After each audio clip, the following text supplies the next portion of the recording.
ត្រឹមតែជាកសិករខ្មែរដល់រដូវចូលកាត់ក្នុងអំឡុងខែ11នេះគឺជាការប្រមូលផលស្រូវផ្ការំដួល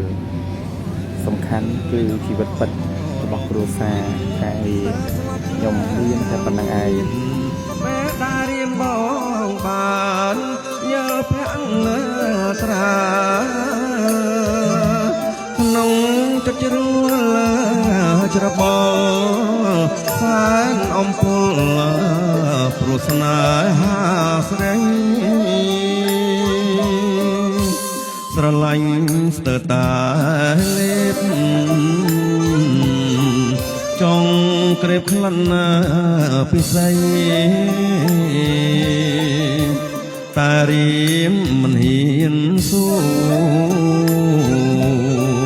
ខ្លាចពំគូគប់បីលួចស្រឡាញ់ស្រស់ស្រីទុករាល់ថ្ងៃគ្មានពេលលហើយលួចស្រឡាញ់ស្រស់ស្រីទុករាល់ថ្ងៃគ្មានពេលលហើយស្រស់ណាស់ស្រស់គ្មានទីស្រស់គ្មាននារីមកផ្ទឹមនឹងឆោវីពុំស្មើឡើយបរោះណាទៅ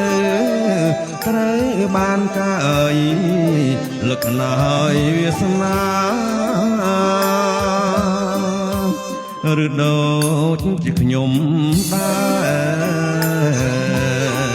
បានត្រឹមលួចស្នេហាលួចកើត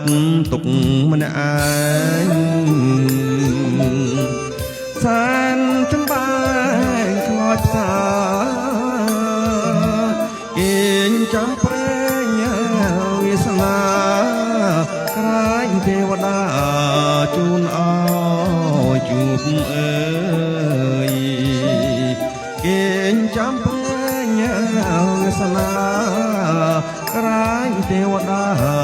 ជូនអោជួបអើយ